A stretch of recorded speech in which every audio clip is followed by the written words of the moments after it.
अस्सलाम वालेकुम, मैं हूं शाहजेब खानजादा। 131 दिन पहले साबिक वजीर खारजा और तहरीक इंसाफ के वाइस चेयरमैन शाह महमूद कुरैशी को साइफर केस में गिरफ्तार किया गया था और एक तवील कानूनी चाराजोई के बाद 22 दिसंबर को सुप्रीम कोर्ट के 3 रुकनी बेंच ने इमरान खान समेत शाह महमूद कुरैशी को साइफर केस में जमानत दे दी।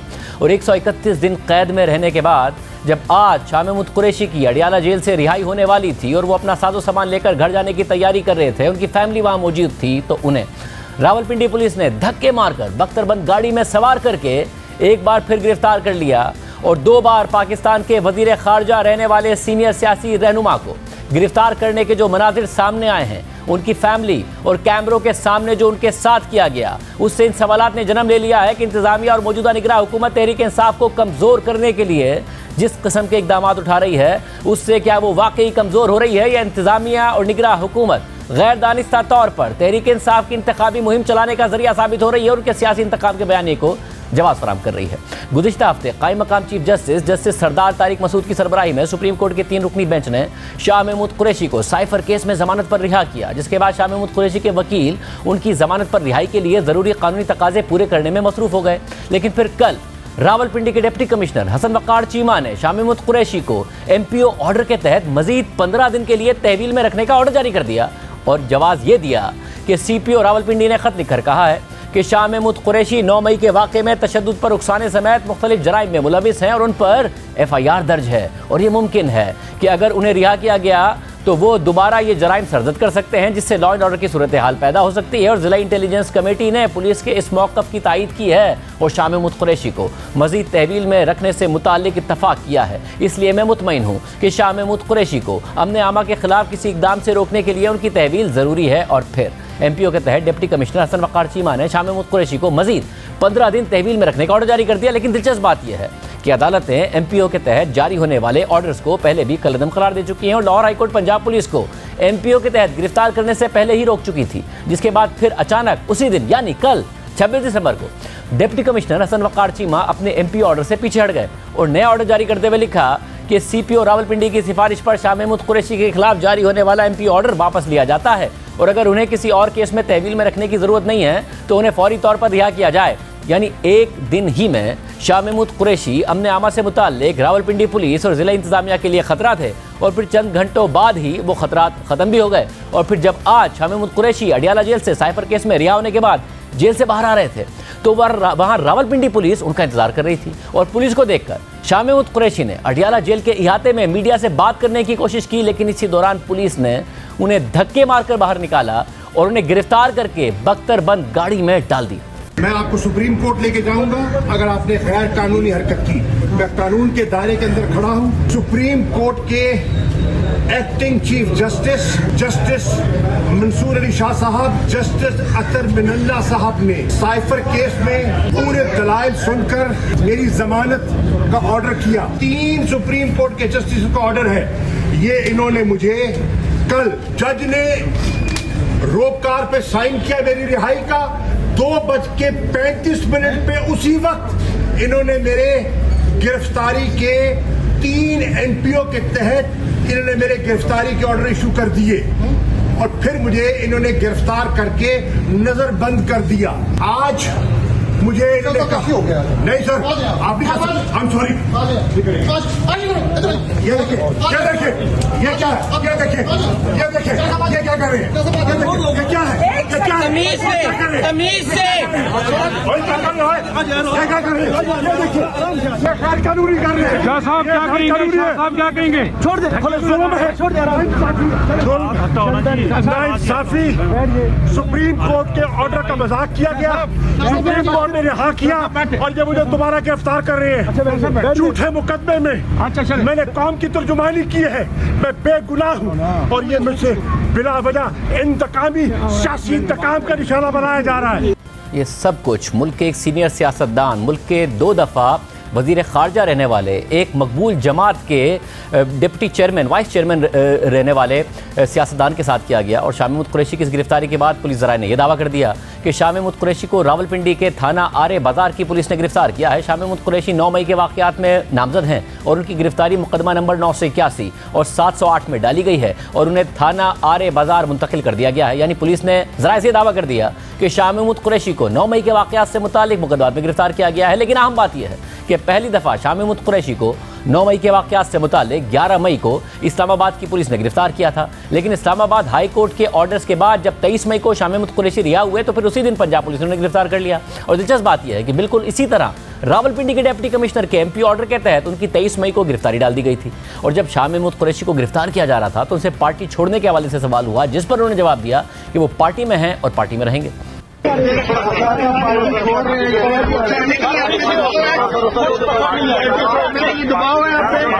पार्टी छोड़ने के लिए दबाव है आप पे। Party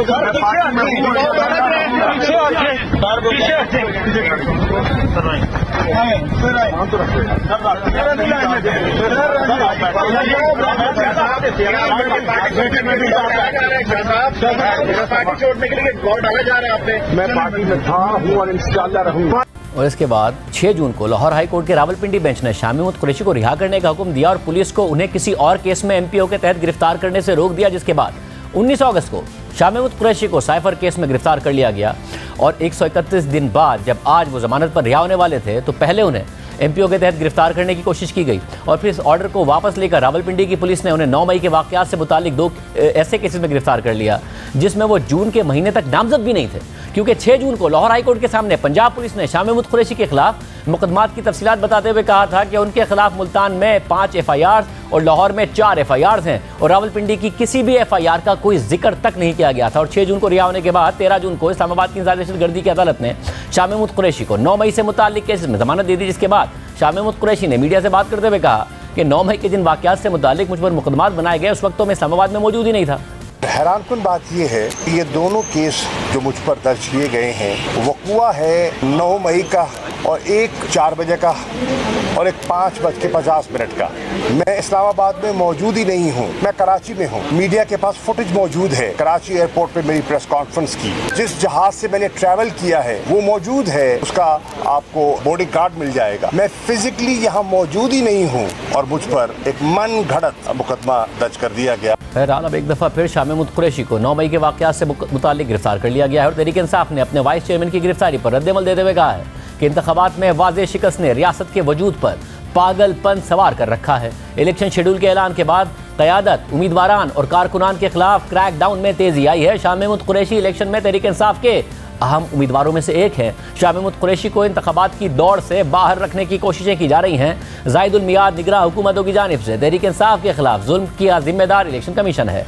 chief justice Shah Mahmood Qureshi की फिलफौर बाजियाबी और रिहाई के अहकामात सादिर करें, जबकि सदर डॉक्टर आरिफ अलवी ने इस हवाले से सोशल मीडिया पर बयान जारी करते हुए कहा है कि हमें ऐसी रियासत नहीं बनना चाहिए जहां इंसानी हुकूक और वक़ार को बिला खौफ पामाल किया जाए। कागजात छीनना, मुजाहिरीन के खिलाफ बेरहमाना कार्रवाई और अब 2 हुकूमतों के साबिक वज़ीर ख़ारजा के साथ गैर महज़िबाना सलूक पर हुक्काम को ज़रूर मुतवज्जे होना चाहिए। ऐसे रुजत पसंद दलाइल देना कि ऐसे वाक़यात पहले भी रूनुमा होते रहे हैं मुनासिब नहीं, क्योंकि पाकिस्तान को बदलना होगा और अगर हम बहैसियत कौम इस पर मुत्तफ़िक़ हैं तो आज से बेहतर कोई दिन नहीं। दूसरी तरफ अब से कुछ घंटे कबल शाह महमूद कुरैशी की बेटी मेहरबानो कुरैशी ने इलेक्शन कमीशन में दरख्वास्त दायर की और आज रात ही शाह महमूद कुरैशी की रिहाई को यकीनी बनाने का मुतालबा किया है, जिसके बाद मीडिया से बात करते हुए उन्होंने कहा है कि हम इलेक्शन कमीशन को ये बताने आए हैं कि तहरीक इंसाफ के वाइस चेयरमैन शाह महमूद कुरैशी को जिस तरीके से तजलील करके ले जाया गया है वो शफाफ इंतखाबात के माहौल की नफ़ी करता है। अब क्योंकि ना उनको रिमांड के लिए पेश किया गया, ना हमें बताया गया कि वो कहाँ लेके गए हैं, तो इस वक्त हम यही कह सकते हैं कि उन्हें अगवा किया गया है, क्योंकि अब अरेस्ट तो ऑफिशियली डाली नहीं गई, ना हमें पता है कि वो कहाँ हैं। तो हम इसी को यही बताने आए हैं कि शाह महमूद कुरैशी जो कि एक कैंडिडेट भी हैं और वाइस चेयरमैन भी हैं पाकिस्तान तहरीक इंसाफ के, उनको जिस तरीके से डियाला के बाहर से धक्के देकर तजलील कर घसीट के लेके गए हैं, वो एक फ्री एंड फेयर इलेक्शन की एनवायरनमेंट की नफ़ी करता है। हम यहाँ पे उनके पास यही दरख्वास्त लेके आए हैं कि एक तो इस पे एक्शन लें जिस तरीके से ये हो रहा है, ये जो इन्वायरमेंट है एक शफाफ मुनसिफाना इलेक्शन की, ये उसको मुतासिर कर रहा है। इस पूरे मामले पर बात करने के लिए हमारे साथ मौजूद हैं खुद साबिक वज़ीर ख़ारजा शाह महमूद कुरैशी की बेटी मेहरबान कुरैशी साहिबा। मेहरबान कुरैशी साहिबा, बहुत शुक्रिया हमें ज्वाइन करने के लिए। ज़ाहिर है जो कुछ हुआ वो पूरी आवाम ने देखा, वो मंजर आवाम ने देखा, मगर पुलिस अब जो भी दावे कर रही है, ज़ाहिर सुप्रीम कोर्ट ने ऐलान किया था, उन्हें रिहा करने का फैसला दिया था, पहले MPO की खबर आ गई, फिर ज़राए से खबर आ रही है 9 मई के वाक़यात के हवाले से। आप फैमिली हैं, आपको कुछ बताया गया है? क्या केस है, कहाँ रखा गया है शाह महमूद कुरैशी साहब को? जी, अस्सलाम वालेकुम शाहज़ेब, और आपका बहुत शुक्रिया for having me on your show. To answer your question, जी इस वक्त हमें कोई मालूमात नहीं है, ना वो 2 थाने थे जिनकी गाड़ियां बाहर खड़ी थी अडियाला के, एक आई थिंक सदर और एक आरे बाज़ार, और दोनों थानों में वो उनको नहीं लाया गया। हम अडियाला के बाद सीधा कचहरी गए, ATC कोर्ट गए, फिर कचहरी गए जहाँ पे ड्यूटी जज मौजूद थे, उनके पास भी पेश नहीं किया गया, तो उन्हें रिमांड के लिए वो अभी तक किसी अदालत में नहीं लेके गए। उम्मीद है शायद सुबह को ले जाएं, मगर देयर इज़ नो गारंटी। तो इस वक्त क्योंकि हमें मालूम नहीं है कि उन्हें कहाँ मुंतकिल किया गया है, हम इस वक्त यही कहेंगे कि उन्हें अगवा किया गया है। और पुलिस की तरफ से जब आपने जानने की भी कोशिश की, बिल्कुल कुछ भी नहीं बताया जा रहा है। ये जो खबरें ज़राए के तहत चल रही हैं, बस यही है, आप लोगों को कुछ बताया भी नहीं जा रहा है कि वो हैं कहाँ इस वक्त। यहाँ तक शाहज़ेब कि जब उन्हें अरेस्ट कर रहे थे, या उससे पहले भी जब हमने बख्तरबंद, हम तो आज अडियाला गए थे साइफ़र केस की ट्रायल के लिए, जो मुलतवी हुई क्योंकि जज साहब आज नहीं आए, तारीख देने के बावजूद आज वो छुट्टी पर थे, तो वो नहीं आ सके और ट्रायल नहीं हुई। प्रोसिक्यूशन की तरफ से भी कोई नहीं पहुँचा, शायद उन्हें पहले से आगाही होगी इन चीज़ों की, हमें तो बाद में ही पता चलता है। हम इसलिए वहाँ गए, हमने बख्तरबंद गाड़ी देखी, हमें पता चला जज साहब नहीं आ रहे, तो हमने सोचा हम जाके वहाँ देखें कि क्या माजरा है। हमें खदशा था कि ये शायद शाह साहब के लिए ही हों, तो हम जब वहाँ गए, हमने उनसे तब भी पूछा कि आप क्या शाह महमूद कुरैशी के लिए आए हैं? उन्होंने कहा जी हमें नहीं पता। हमने कहा आप उनको कहाँ लेके जाएंगे? उन्होंने कहा हमें नहीं पता। ये बात चल रही थी, तो इतनी देर में हमने देखा कि मैंने देखा कि बाबा को, मैंने उनके बाल पहचाने और मैंने कहा कि उन्हीं को लेकर आ रहे हैं। तो हम तब तक समझ रहे थे कि मेरे वालिद को, शाह महमूद कुरैशी को 3 MPO के ऑर्डर के तहत नज़रबंद किया जाएगा, वो बाहर निकलेंगे और उन्हें वापस अंदर लिया जाएगा। हमें तब तक ये भी मालूम नहीं था कि ये जो 3 MPO का ऑर्डर है ये मुअत्तल हो गया है। तो ख़बरों से हमें पता चला कि FIR एक नई FIR है जो कि पता नहीं कहाँ से आई है, क्योंकि जैसे कि आपने अपने इंट्रोडक्शन में बिल्कुल सही बताया, जब हम लाहौर हाई कोर्ट ने, यही लाहौर हाई कोर्ट के सामने उन्होंने कहा था कि और किसी FIR में वो मतलूब नहीं है, तो ये तो एक नई FIR है। और 7 महीने के बाद कैसे उन्हें ख्याल आ गया कि वो भी मुलव्विस थे इस अटैक में, जब वो शहर में भी नहीं थे और ये इस्टेब्लिश भी हो चुका है बाकी केसेस में, तो ये समझ से बाहर है। हमें इस वक्त कुछ नहीं पता, मगर जो वहाँ के मंजरनामा था जो अडियाला के बाहर आज जिस बदतमीज़ी से वो मेरे वालिद के साथ पेश आए, मैं इस वक्त वाकई फ़िक्रमंद हूँ कि मेरे वालिद कहाँ हैं। पहले भी अरेस्ट किया गया है उन्हें बहुत बार, और आपने देखा है कि एक बड़े पुरअमन तरीके से उन्होंने अपनी अरेस्ट भी दी है। वो गए हैं, उन्होंने अरेस्टिंग ऑफिसर का हमेशा हाथ मिलाया है और गाड़ी में बैठ के उनके साथ चले गए हैं। He is never resisted an arrest. उन्होंने कभी किसी के साथ बदतमीज़ी नहीं की। सारा पाकिस्तान जानता है कि वो एक नरम लहजा रखते हैं, एक तमीज़ से, इज़्ज़त से हर किसी से बात करते हैं। तो आज मुझे ये रवैया समझ नहीं आया। जैसे MPO का ऑर्डर ने किया था अमन व अमान को ख़राब कर रहे हैं, तो मुझे तो लगता है कि सिर्फ़ एक जमात का अमन और अमान जो है वो इस वक्त मुतासिर हो रहा है और उनका चैन भी मुतासिर हो रहा है, और ये उस सब का रद्द अमल है। मुझे ये बताइएगा कि आप ज़ाहिर इलेक्शन कमीशन भी दरख्वास्त लेके गई अब से कुछ देर पहले, इसके अलावा क्या आप तवक्को क्या कर रही हैं? क्या कल अदालत से रिलीफ मिलेगा, अदालत से रुजू करेंगी, इलेक्शन कमीशन से रिलीफ मिलेगा, क्या तवक्को कर रही है आपकी लीगल टीम जो कुरैशी साहब की है, वो क्या एडवाइस कर रही है? जी देखिए, हम अपनी तरफ से अपनी जितनी भी कानूनी कार्रवाई कर सकते हैं, वे like they say crossing our t's and dotting our i's, हम किसी चीज़ को खाली नहीं छोड़े। हम ECP इसलिए गए हैं क्योंकि सिकंदर सुल्तान राजा साहब ने, जब मैं PTI के वफद के साथ उनके पास गई तो उन्होंने कहा कि अगर आपको कोई भी कंप्लेंट्स हैं तो आप ECP को बताएं, हमसे रुजू करें और हम उन्हें सॉल्व करेंगे। मेरे वालिद ना सिर्फ के एक कैंडिडेट हैं, वो तहरीक इंसाफ के वाइस चेयरमैन भी हैं। और अगर आप अतर मिनल्ला साहब का ऑर्डर पढ़ें, एडिशनल नोट पढ़ें सुप्रीम कोर्ट के ऑर्डर का, तो उसके अंदर उन्होंने वाज़े तौर पे लिखा है that, and I am going to quote him, the incarceration of the petitioner will not prove and will not serve any useful purpose. Moreover, their release on bail during elections would ensure genuine elections and enable the people to exercise the right to express their will effectively and meaningfully. मतलब कि उनकी bell का basis एक अतर मिनल्ला साहब की नज़र में ये भी है कि उन्हें रिलीज़ किया जाए कि ताकि एक जेन्युइन इलेक्शन हो सके इस मुल्क में, ताकि लोगों को उनका जो हक़ राय है इजहार करने का एक पूरा मौका मिले।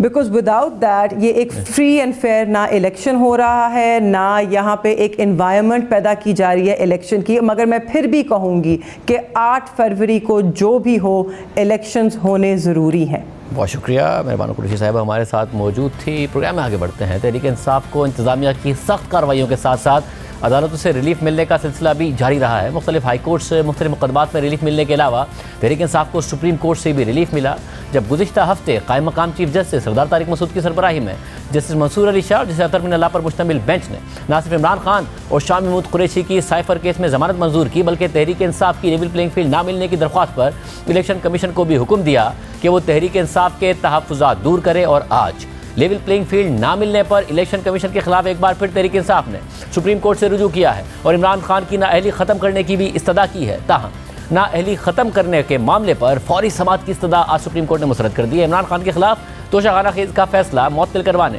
और लेवल प्लेइंग फील्ड ना मिलने का मामला लेकर आज तहरीक इंसाफ के वकला कायम मकाम चीफ जस्टिस सरदार तारिक मसूद और जस्टिस अतर मिनल्ला की अदालत में पहुंचे। तहरीक इंसाफ के रहनुमा लतीफ़ खोसा और वकील शहबाज खोसा मामूल की मुकदमात की समाअत मुकम्मल होने के बाद रोस्टम पर आ गए और लतीफ़ खोसा ने कहा कि सुप्रीम कोर्ट में 2 दरख्वास्तें दायर की हैं। इमरान खान के खिलाफ फैसला मुअत्तली की इस्तदा की गई है, जबकि लेवल प्लेइंग फील्ड के मामले में भी तौहीन अदालत दायर कर रखी है। कायम मकाम चीफ जस्टिस सरदार तारिक मसूद ने रिमार्क दिए कि दोनों दरख्वास्तों की ऑफिस से मालूमात हासिल कर लेते हैं। वकील शहबाज खोसा ने कहा कि सुप्रीम कोर्ट की इमारत के अंदर मेरे स्टाफ से फाइल छीनी गई, धमकाया गया। कायम मकाम चीफ जस्टिस पाकिस्तान सरदार तारिक मसूद ने कहा कि ये मामला एडमिनिस्ट्रेटिव साइट पर देखा जाएगा, इसमें कोई आईनी इशू नहीं जो अदालत में लगाया जाए। लतीफ़ खोसा ने इस पर कहा कि ये तो इंसाफ तक रसाई से इनकार है। जस्टिस अतर मिनल्ला ने रिमार्क दिए कि आपकी दरख्वास्त में बहुत ही संजीदा इल्ज़ामात हैं। लतीफ़ खोसा ने कहा कि अगर बर वक्त केस जमा होता तो आज इतनी इमरजेंसी ना होती। कायम मकाम चीफ जस्टिस ने रिमार्क दिए कि ऑफिस से मालूमात आने पर देखेंगे। तोशाखाना नाअहली केस की दरख्वास्त सुप्रीम कोर्ट में दायर नहीं हुई, तौहीन अदालत की दरख्वास्त आई है,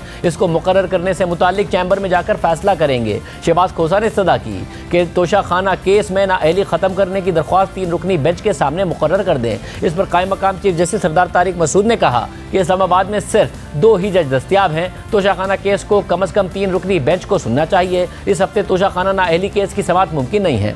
जस्टिस अतर मिनल्ला ने रिमार्क दिए कि नाअहली से मुताल्लिक फैसला मुअत्तल होने से सज़ा मुअत्तल नहीं होती। हमारे सामने दरख्वास्त है कि तोशाखाना केस का फैसला मुअत्तल हुआ तो सज़ा भी ख़त्म हो। फैसला मुअत्तल होने से सज़ा ख़त्म होने की कोई अदालती नज़ीर मुल्क की तारीख में नहीं है। शहबाज खोसा ने इस पर कहा कि अदालती नज़ीरें मौजूद हैं। जावेद हाशमी के खिलाफ फैसले के साथ सज़ा भी ख़त्म की गई। अदालत देखे कि कैसे हुमायूं दिलावर ने एक ही दिन में 5 बार समाअत करके सज़ा सुना दी।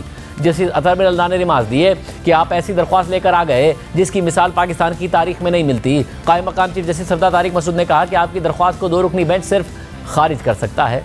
कर दें, 2 रुकनी बेंच आपको बुरी रिलीफ भी नहीं दे सकता, क्योंकि हाई कोर्ट में डिवीजन बेंच का फैसला है। क्या पता कि ये केस अहम नकात पर हो और इसकी समाअत 5 रुकनी बेंच करे। अगले हफ्ते चीफ जस्टिस भी वापस आ जाएंगे। शहबाज खोसा ने कहा कि अदालत जजेस बुलाकर अभी भी बेंच बना सकती है। जस्टिस सरदार तारिक मसूद ने कहा कि जजेस यहाँ दस्तियाब भी नहीं हैं, आप बता दें किसको बिठाकर समाअत करें। इसके बाद जजेस कमरा अदालत से उठकर चले गए। यानी तहरीक इंसाफ आज सुप्रीम कोर्ट से फौरी रिलीफ की तवक्को कर रही थी, जो नहीं मिल सका। लेकिन बहरहाल अब ये दरख्वास्तें अगले हफ्ते चीफ जस्टिस काजी फाइसा की वतन वापसी के बाद समाअत के लिए मुकर्रर होने का इम्कान है, जबकि 2 जनवरी को चीफ जस्टिस ताहयात नाअहली से मुतालिक भी अहम केस की समाअत करेंगे। प्रोग्राम में ब्रेक शामिल करते हैं। जब अदालतों की तरफ से फैसले आ रहे हैं, इंतजामिया किस तरह एक्सपोज हो रही है और ये मामला क्या चल सकता है इलेक्शन तक, बात करेंगे ब्रेक के बाद। प्रोग्राम में दोबारा खुशामदीद नाजरीन। सवाल उठ रहा है कि इंतजामिया जिस तरीके से क्रैकडाउन कर रही है तहरीक इंसाफ पर, जिस तरीके से रोज़ाना हेडलाइंस बन रही हैं, उससे तहरीक इंसाफ को नुकसान हो रहा है या इलेक्शन में फ़ायदा ही होने वाला है? अदालतों के फैसलों के आगे कब तक इंतजामिया खड़ी हो सकती है? हमारे साथ सीनियर साहब तज़कियाकार मुजीबुर रहमान शामी साहब मौजूद हैं, मुनीर फारूक साहब मौजूद हैं। आप दोनों का बहुत शुक्रिया। शामी साहब, ज़ाहिर है आपने तारीख में देखा है कि सियासतदानों पर क्रैकडाउन हुआ है, सियासी जमातों पर क्रैकडाउन हुआ है, मगर तारीख में ये भी हुआ है कि अदलिया इस्टेब्लिशमेंट के साथ मिली है और फिर इस तरीके से क्रैकडाउन हुआ है। अब हमें नज़र आता है कि बाकायदा तौर पर क्रैकडाउन का शिकार है तहरीक इंसाफ, मगर साथ में नज़र आता है कि अदलिया से उनको रिलीफ भी मिल रहा है। 3 MPO के ऑर्डर हों वो स्ट्राइक डाउन हो जाते हैं, जमानतें सुप्रीम कोर्ट से मिल जाती हैं, लेवल प्लेइंग फील्ड का सुप्रीम कोर्ट मुतालबा सुनती नजर आती है, हाई कोर्ट मुतालबे सुनती नजर आती हैं। तो 2018 में जो एक गठजोड़ था इस्टेब्लिशमेंट और जुडिशरी का, जिसके साथ हमने देखा कि बाकायदा मैनेजमेंट हुई इमरान खान साहब को लाने की और नवाज शरीफ साहब को बाहर करने की, आपके ख्याल में वो मुमकिन हो पाएगा जिस तरीके से अदलिया फैसले दे रही हैं? क्या इंतजामिया वो कर पाएगी जो वो करना चाह रही है? देखें, जो उस वक्त का मंजर था वो तो अब नज़र नहीं आता, और अदलिया जो है वो भी मोहतात है, उसको भी अपने इमेज का ख्याल है, और काजी फ़ाइज़ ईसा साहब ने आकर तो मंजर बिल्कुल तब्दील कर दिया है।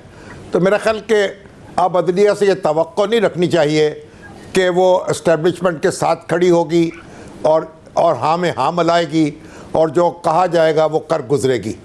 तो ये एक अच्छी खबर भी है और इंसाफ होना चाहिए, और जो अदारे हैं उनसे मायूस नहीं होना चाहिए। तहरीक इंसाफ जो है वो भी पाकिस्तान से ताल्लुक़ रखती है, हमारी जमात है, हमारे भाई बंद उसमें शरीक हैं, उसको भी अगर उसकी सुनवाई होती है तो ये अच्छी खबर है, इससे हमारा सिस्टम मुस्तहकम होगा। लेकिन अगर तहरीक इंसाफ ये समझे कि वो अंधाधुंध उसको सपोर्ट मिलेगी और उसके हर मामले में उसको अदालत रिलीफ देती चली जाएगी, तो ये भी मुमकिन नहीं होगा। जो कुछ हो रहा है उसमें तहरीक इंसाफ की बहुत सी हमाकतों का भी दखल है। अगर वो हमाकतें ना होती तो ये मंजर मुख्तलिफ होता आज। लेकिन बहरहाल अब जो भी सूरत हाल है उसे पूरी संजीदगी के साथ और पूरे इस्तक़लाल के साथ इस सूरत हाल से गुज़रना है और इसका मुकाबला करना है। मेरा ख्याल सिंबल की बहाली के बाद तो उसके लिए एक बड़ा रास्ता साफ़ हो गया है। वो अपने कैंडिडेट्स जो है मैदान में उतार सकती है, और हमने देखा है कि नॉमिनेशन पेपर जो है वो दाखिल हुए हैं और उनकी स्क्रूटनी भी हो रही है। और जो कहा जा रहा था कि जनाब नॉमिनेशन पेपर्स दाखिल नहीं हो पा रहे, लोग पकड़े जा रहे हैं, एक हाहाकार मची हुई थी, तो अमली तौर पर हम देख रहे हैं कि उसके कोई ज़्यादा अच्छे यानी नताइज नहीं हैं या असरात नहीं हैं, या जो कहा जा रहा था शायद उसके मुताबिक ग्राउंड पे सूरत हाल नहीं थी। और तहरीक इंसाफ के जो अक्सर व बेशतर उम्मीदवार हैं उन्होंने कागजात नामजदगी दाखिल किए हैं, और अभी तक उसने कोई ऐसी फहरिस्त जारी नहीं की जिससे मालूम हो सके कि कौन से लोग ऐसे हैं जो अपने कागजात दाखिल करना चाहते थे और वो दाखिल नहीं किए जा सके। और आप बताइएगा मुनीर फारूक साहब, ज़ाहिर जो इदारे क्या सोच रखते हैं इस हवाले से आप मुतादिद खबरें दे चुके हैं जो दुरुस्त साबित हुई, फिर बतौर कानून के तालिब इल्म आप कानून भी समझते हैं, आपको लग रहा है कि इस वक्त जो कुछ हो रहा है उसमें बजाय इसके कि तहरीक इंसाफ कमज़ोर हो, इदारे एक्सपोज हो रहे हैं क्योंकि चीज़ें उस तरीके से मैनेज नहीं हो पा रही हैं इस अदलिया के होते हुए जिस तरह 2018 में हुई थी? शाहजेब साहब, ये तासुर मैं समझता हूँ, बल्कि तासुर भी नहीं, ये तो खैर हकीकत पर मबनी है और ये बात अपनी जगह दुरुस्त है। लेकिन जो ज़्यादा चौंका देने वाली बात है वो ये है कि पहले एक्सपोज होने से या इदारों की आइडेंटिटी रिवील होने से या रियासत का इंटेंट ज़ाहिर होने से इज्तनाब किया जाता था कि बहुत ज़्यादा चीज़ें ब्लैक एंड वाइट पे सामने ना आ जाए या नहीं आनी चाहिए, और एक फसाद सा जरूर होना चाहिए या कम से कम एक पर्दा जरूर रहना चाहिए। लेकिन जो इस वक्त है वो जितना कट थ्रोट या जितना ब्लेटेंट हम कह सकते हैं वो उतना है, और इसमें जो हो रहा है शामी साहब ने दुरुस्त फरमाया कि उसमें पाकिस्तान तहरीक इंसाफ की अपनी हिमाकतों का भी बहुत बड़ा हिस्सा है। लेकिन शायद अब ये रेलेवेंट रहा ही नहीं है बदकिस्मती से कि कौन सी चीज कानून के मुताबिक है और कौन सी चीज कानून के मुताबिक नहीं है, इलेक्शन का प्रोसेस कितना मुतनाज़ा या कितना गैर मुतनाज़ा होना चाहिए, इलेक्शन के अंदर कंडक्ट सियासी जमातों का या इलेक्शन कमीशन ऑफ पाकिस्तान का क्या होगा, उसके हवाले से भी अभी क्लैरिटी इसलिए नहीं है कि इलेक्शन कमीशन बेशक अपनी इंटेंट जरूर जाहिर कर रहा है कि वो इलेक्शन करवाना चाहता है और इलेक्शन साफ और शफाफ भी हो, लेकिन मैं दोबारा अर्ज करूंगा कि इलेक्शन कमीशन के पास को अपनी एग्जीक्यूटिव फोर्स नहीं है, वो हैविली डिपेंडेंट है रियासती मशीनरी के ऊपर। और रियासती मशीनरी हमारे मुल्क में किस हद तक इलेक्शन कमीशन के ताबे हो जाती है, कागजों में तो शायद हो जाए, लेकिन अमली तौर पर तो उसकी ताबेदारी कहीं और होती है या कम से कम इलेक्शन कमीशन के अंडर नहीं होती। तो ऐसी सूरत हाल में इलेक्शन की शफाफियत किस तरह से अमल में लाई जा सकती है, पूरा प्रोसेस किस तरह से ट्रांसपेरेंट हो सकता है। दूसरी बात यह है कि जो बैगेज है पाकिस्तान तहरीक इंसाफ की हिमाकतों का, वो इतना बड़ा है कि अब शायद कुछ फर्क भी नहीं पड़ता किसी को, क्योंकि ये जरूर कहा जाता है, मैं उसको इस तरह इस्तेमाल करूंगा कि इस दफा मिसाला या मिर्च बहुत तेज है माहौल के अंदर, तो उसका जवाब ये मिलता है जो मैं अक्स कर पाया हूं कि भाई इंसैनिटी भी तो उसी लेवल की गई है और जो यलगार थी रियासत के ऊपर वो भी तो उसी तरह की गई है। तो फिर जैसा मर्ज होगा, जितना तेज मर्ज होगा, उतनी ही कड़वी दवाई दी जाएगी। और मगर शामी साहब, हमने 2018 में देखा कि जब इमरान खान साहब को लाया जा रहा था, नवाज शरीफ साहब को बाहर किया गया, तो ऐसा नहीं था कि सिर्फ नवाज शरीफ साहब से इख्तलाफ था, इमरान खान साहब की बाकायदा मोहब्बत भी थी। जनरल बाजवा साहब जिसका बड़ा इजहार किया करते थे, और सिर्फ जनरल बाजवा साहब में, जनरल फैज़ हमीद में नहीं थी, हमें नजर आया अदलिया के जजेस में भी वो नजर आता था। उसके बावजूद सिस्टम नहीं चल सका, इख्तलाफात हो गए, 3.5 साल चला। अब जबकि जुडिशरी इतनी इंडिपेंडेंट हो, फिर इमरान खान साहब के इख्तलाफात जरूर होंगे इदारों से, मगर ऐसा नहीं है कि इदारे नवाज शरीफ साहब की मोहब्बत का शिकार हो गए उस तरीके से जिस तरीके से 2018 में इमरान खान की मोहब्बत का शिकार थे। तो सिस्टम चलेगा कैसे अगर नून लीग की हुकूमत या PDM ही की दोबारा हुकूमत आ भी जाती है? देखिए, उससे सबक सीखना चाहिए। हाँ, ये जो अदारे जो थे जब इमरान खान साहब के पीछे खड़े थे, तो ये समझ रहे थे, वो हकीकी तौर पर बहुत से लोग ऐसे थे जिनसे हमारी गुफ्तगू होती थी और समझते वाकई ही कोई बहुत यानी इनकलाब आने वाला है और पाकिस्तान के दुखों का मुदावा होने वाला है और एक ऐसी लीडरशिप वो कौम को दे रहे हैं जो कि किस्मत बदल के रख देगी। और बदकिस्मती से वो सारे ख्वाब जो हैं वो टूट गए और वो उम्मीदें पूरी नहीं हुई और जो कुछ हुआ वो हमारे सामने है और हम उसके बारे में कुछ कहें या ना कहें, बहरहाल हक़ाइक़ तो अपनी जगह मौजूद हैं। तो अब वो तो सारा किस्सा तमाम हो चुका। अब जो हमारी इस्टेब्लिशमेंट है उसका दावा तो ये है कि वो फरीक नहीं है सियासत में और उसको हर कीमत पर अपने आप को सियासत से निकालना चाहिए, क्योंकि जब सियासत जो है अदारों में दाखिल होती है तो उसके बहुत यानी ऐसे असरात होते हैं जिसके हम मुतहम्मल नहीं हो सकते। जब सियासत अदारों में दाखिल हो जाए तो उसको फिर भुगतना पड़ता है पूरी कौम को, पूरे मुल्क को। और पाकिस्तान जो है उसकी ये ज़रूरत है उसके मुस्तक़बिल की, उसकी सालमियत की, कि वो पाकिस्तान की जमहूरियत को अपने पाँव पे खड़ा किया जाए, पाकिस्तान की अदलिया को अपना किरदार अदा करने दिया जाए और पाकिस्तान के जो इस्टेब्लिशमेंट है या दफाई अदारे हैं वो यकसुई के साथ अपना काम कर सकें। अब बहुत हो चुका तमाशा, इसे बंद हो जाना चाहिए और मेरा ख्याल ये है कि इसके लिए सियासी जमातें जो हैं वो अपने हिस्से का काम कर सकती थीं, लेकिन उन्होंने किया नहीं है और अब भी वो करने पर तैयार नज़र नहीं आती। इसके बावजूद ये सियासत जो है वो सियासतदानों को सपोर्ट करनी चाहिए और जो भी रिलीफ मिलता है खान साहब को मिले या किसी दूसरे को मिले, उससे किसी को घबराना नहीं चाहिए। हालात जो हैं वो ऐसे नहीं हैं कि आप उनको बांध सकें, अपनी मुट्ठी में बंद कर सकें या किसी बोतल में बंद कर सकें, उसके बड़े खौफनाक नताइज होंगे। मुनीब, आप बताइएगा कि वो वाला माहौल तो है नहीं कि जिसमें आज तो जनरल बाजवा कहते हैं साफियों को कि डॉन लीग कोई इशू नहीं था, उस वक्त उन्होंने ट्वीट कराया DG ISPR से कि नोटिफिकेशन इज़ रिजेक्टेड। उस ज़माने में अच्छी भली मईशत को DG ISPR कहते थे कि बुरी नहीं है तो अच्छी भी नहीं है। फिर इमरान खान के जीतने पर ट्वीट करते थे व तो इज़्ज़ु मंतशा व तो ज़िल्लु मंतशा। जनरल बाजवा उनके लिए बाकायदा तौर पर साफियों को बिठा के तारीफ़ें करते थे। वो माहौल तो है नहीं। इख्तलाफा ज़रूर है इमरान खान साहब से, मोहब्बत नहीं है दूसरी तरफ। तो ये चलेगा मामला अगर इस तरीके से पूरा मैनेज करके इलेक्शन हो भी जाता है? शाहजेब साहब, गुजारिश ये है कि मुझे जो लगता है कि अगर इंतखाबात हो जाते हैं और इंतखाबात जैसे तैसे भी हों और कोई हुकूमत बन जाती है, चलिए मफरूज़े के तौर पर हम ये कह देते हैं कि मुस्लिम लीग नून लेड हुकूमत बन जाती है, तो मुझे तो कम से कम कोई इतनी ताकतवर हुकूमत वो नजर नहीं आती। वो इतनी ही कंट्रोल्ड हुकूमत होगी जो कि शायद पिछले कुछ अरसे में नजर आई।